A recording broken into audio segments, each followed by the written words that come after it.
Yo, what's up guys? Welcome back to the channel. Today we're going to be taking a look at some new Yu-Gi-Oh cards and some new Yu-Gi-Oh news regarding the new Nintendo Switch game, which is going to be awesome. So anyways, first off, Dawn of Majesty is having this new event where we're going to be able to get the new Bee Trooper, the Scout Buggy, so new insect support. We got new fairy support in the structure deck Lost Sanctuary.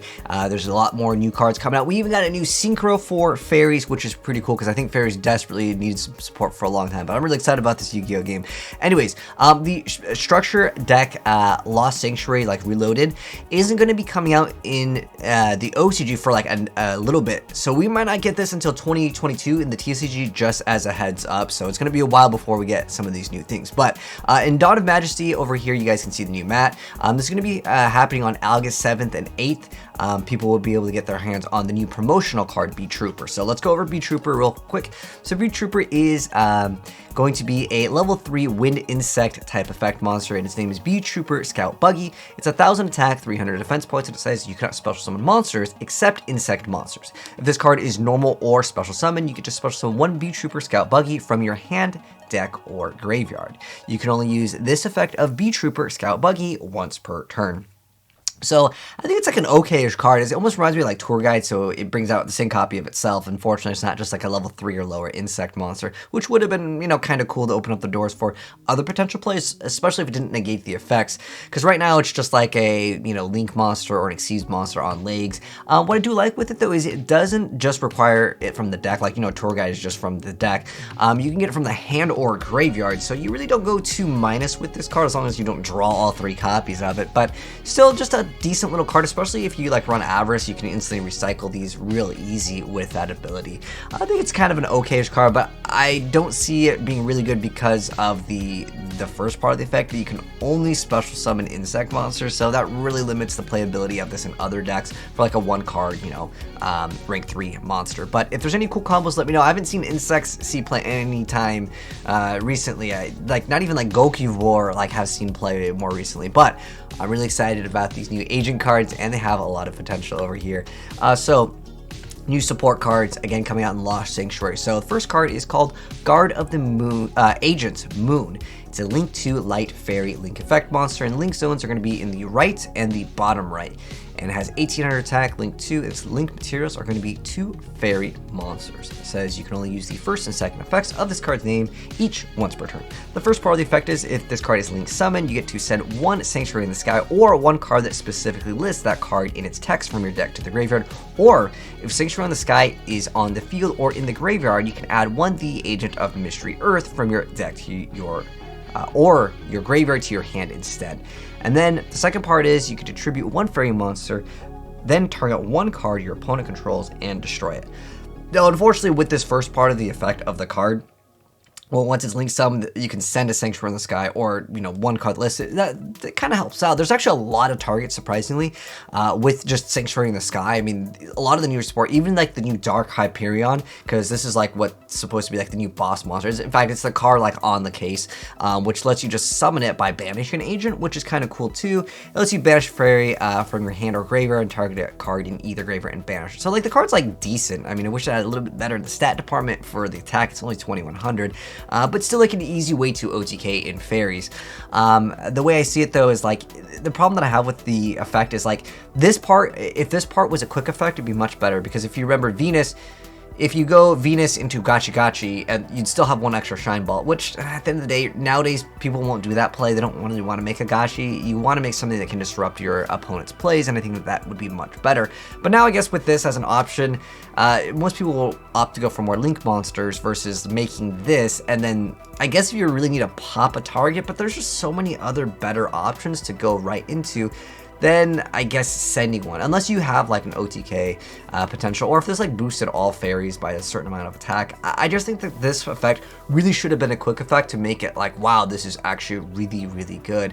But only able to add like Mystery Earth, like that's like a turn, like you're gonna Earth like turn 1, not make this, then wait another turn, then summon Earth, which is your normal summon, then wait another turn to go for Venus. Like what format is this? Like, whoever designed this card, at least from the start, what format are we in? Are we like 10 years ago in Yu-Gi-Oh? This is way too slow. That's the way I see it. But at least it does dump one card into the grave. That's probably better. But like, why add Earth? Other than, I guess you can just banish it to summon like one of the cards, or like have another card in your hand, like to discard.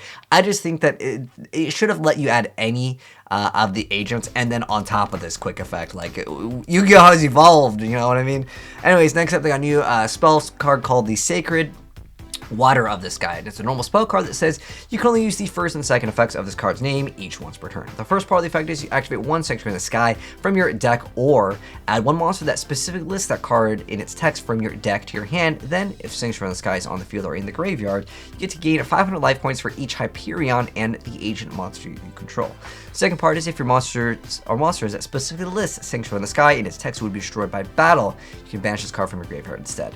What? Okay, so going over this effect over here, like 500 life points, not enough at all. I don't even understand, like, is this supposed to be like the refund? So you get a mail-in rebate with your mystical shine balls that you summon at the end of the day.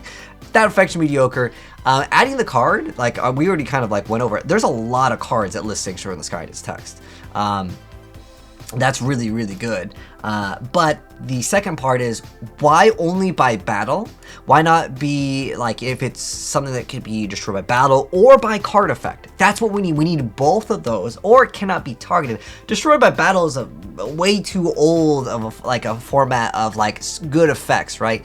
Because with agents, you can play with fairies, or just fairies in general, you can play multiple honest, but no one plays that card because, well, more than likely what happens is your board's just getting wiped, not by battle, by effects, or absorbed, or like targeted. Like, by battle is one of the like worst in terms of like protection, I would say. I think this is just outdated. All right, but hold on. They got another card up their sleeve. They got a new Synchro monster. Let's not sign them out yet, and heck, the artwork looks pretty cool. This is the Executor of Hades Peludo. I mean, look at that artwork. I mean, just the artwork alone, I think the card's cool. All right, let's check out the effect though. Level 5 Dark Fairy Synchro Tuner effect. Oh, it's a Synchro Tuner. All right, 2300 attack, 0 defense, and its materials are 1 tuner plus 1 plus non-tuner mod. So it is a generic. And it's always treated as the agent card. You can only use this card's name's second effect once per turn. The first effect is once per turn, you get to banish one monster from your graveyard, then target a effect monster on the field, change to face down defense position. This is a quick effect if Sanctuary on the Sky is on the field or in the graveyard. You know, at least they're making all these effects, so like if it works, if it's in the graveyard, you still get the effect too. The second part is you get to banish this card from your graveyard to add one to Sanctuary in the Sky from your deck or graveyard to your hand. I mean, either one of these, like, okay, this is like, I mean, still, it's another card that you can discard, which is interesting.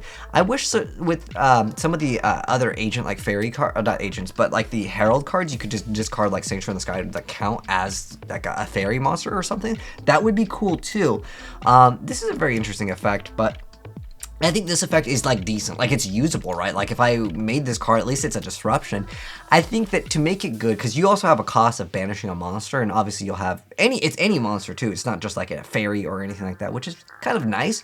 But I think that if this effect was like up to twice per turn, you can do it. Then we're looking at something like, oh, hold on, I'm gonna make this turn 1, because still, at the moment, the best stun like viability for agents or fairies is Christia. It's been that way for so long, but like more than likely people will stop Christia, so they would imperm this card, then go for their effect, or imperm Christia. So like I think that if this was a like up to twice per turn, you get this effect. Then we're looking at something meta potential. It is a quick effect as long as you have Sanctuary in the Sky on the field or graveyard, which is not that difficult. This, you know, going over the archetype. Anyways, next up, these are reprints for announcements. So we have Archer Christia, fantastic card. Herald of Orange Light, great card. Eva, great card. Second of Parshat, okay. And then Creature Swap. Yes, let's go do Creature Swap in 2021. We needed that reprint. Divine Punishment, hey, that might be a little bit better because it requires, I think it requires Sanctuary in the Sky, right? I gotta double check on this for our little review. It doesn't require Sanctuary in the Sky. Well, Sanctuary in the Sky, when a spell trap or monster effect is activated while Sanctuary in the Sky is on the field. So like you can negate it. If this also had like while Sanctuary in the Sky was in the graveyard, then we have like an actual like omni negate for, you know, fairies, and I think it'd be much better. We also have Balance of Judgment, Pure Light. Okay, these make sense for, you know, reprints of this. Like these are just kind of small things, but I still think it's cool nonetheless that you know, fairies are at least getting some new cards. But I think that it's a little bit lackluster if I was like, oh my gosh, S tier deck back when agents were actually good. I don't think don't think we're on that same level of like top 3, you know, like agents were definitely like, I would say most people consider at one point in Yu-Gi-Oh! They were like easily like at least like a top 10 deck, right? I think we could say that, maybe even top 3 for some people. I mean, it did top multiple times, but Yu-Gi-Oh! Rush Duel Cycle Battle Royale demo is out, and I'm super excited. This just, wait, hold on, it's July 11th. Maybe it was posted at midnight, because I did not see this until like right now. I guess it got, I could keep my, you know, time zone differences.